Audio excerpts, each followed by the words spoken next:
International monetary fund पारां जारी कयल पधरनामे में चयो आहे त पाकिस्तान के मुआहिदे जे मुताबिक़ $1.1 अरब जारी कया वेंदा। मुआहिदो एग्जीक्यूटिव बोर्ड जे मंज़ूरीअ सां मशरूत आहे। पधरनामे मूजिबि पाकिस्तान खे $1.1 अरब जी क़िस्त मिलण सां $3 अरब जो स्टैंड बाय अरेंजमेंट ख़तम थी वेंदो।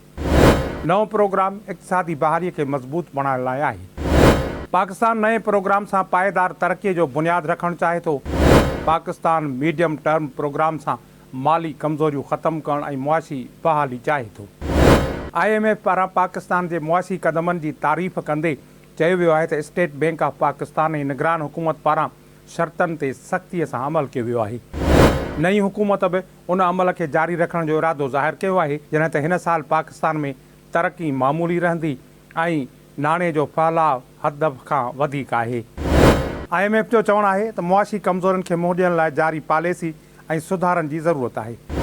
पाकिस्तान जी हुकूमत मसइलनि जे मुस्तक़िल हल लाइ विचोले मुदे वारे फंड में दिलचस्पी ॾेखारी आहे। बयान में चयो आहे त पाकिस्तान नओं कर्ज़ प्रोग्राम हासिलु करण में दिलचस्पी ज़ाहिर कई आहे। पाकिस्तान सां विचोले मुदे वारे फंड प्रोग्राम ते ईंदड़ महीननि में ॻाल्हियूं शुरू थींदियूं। पाकिस्तान जी मुआशी ऐं माली सूरत हाल में बहितरी आई आहे। बहितर पॉलिसी मैनेजमेंट सबबि मुआशी तरक़ी ऐं एतमाद बहाल थियो आहे। उमेदु आहे त प्राइमरी बैलेंस $401 अरब ताईं रहंदो। IMF मूजिबि पाकिस्तान बिजली ऐं गैस जूं क़ीमतूं वधाइण जो वाइदो कयो आहे। पाकिस्तान टैक्स बेस में इज़ाफ़े ते कारबंद आहे, जॾहिं त बिजली चोरीअ जे ख़िलाफ़ काराइता क़दम खयां वेंदा।